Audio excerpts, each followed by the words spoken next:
Hey everybody, what's going on? I'm Geno Reynolds and this is WAND Presents The Real Geno. Today we're going to take a look at the latest installment in the John Wick franchise as we yet again follow the Baba Yaga on his personal vendetta as we talk about John Wick Chapter 4. So, let's do this. I'm going to kill you. Who is this? The Marquis de Gramont. Challenge him to single combat.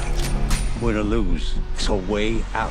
The movie begins with John Wick recovering from his wounds from the last film. He begins his violent quest to rid the world of the high table and everything they stand for. Of course, this will be easier said than done. Now I think all of you know by now that I really love this series, and in a way, it can do no wrong. I'm not saying that they are always perfect, but they deliver every time on what was set up in the first movie, which was incredible action, an interesting hidden world, and a little bit of the feels. So the big question is, does this one deliver as well? With this movie's runtime around 3 hours, and that means 3 hours of insane action that only keeps ramping up as the movie goes along, do I really need to answer that question?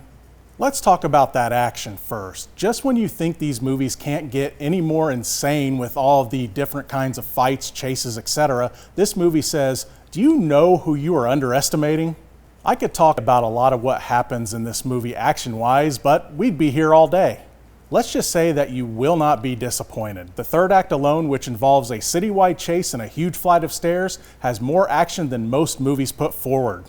Oh, and while I've come to accept this part of the Wick series, guns almost mean nothing now, even with crazy things like exploding dragon bullets and such.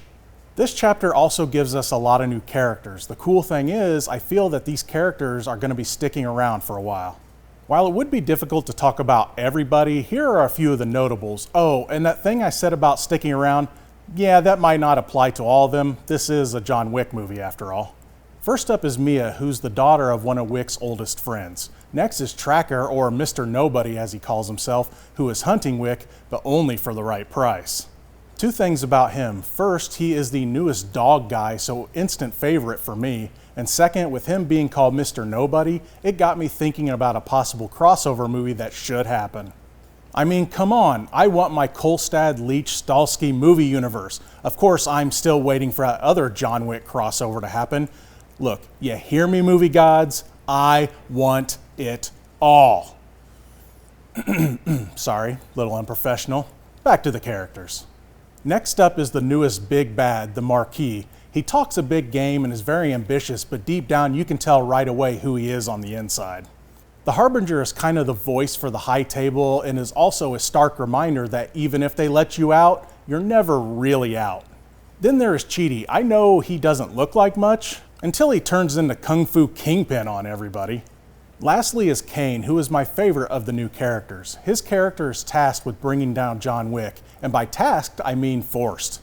He has to make a lot of hard decisions throughout the movie, ones he never wanted to make. On a more somber note, longtime John Wick series actor Lance Reddick passed away not too much before the movie came out. The movie does pay tribute to him at the beginning of the film. I'd like to relay my sympathies to his family and friends. He was a great actor and a wonderful addition to this franchise. Rest in peace, Sharon. You will be missed.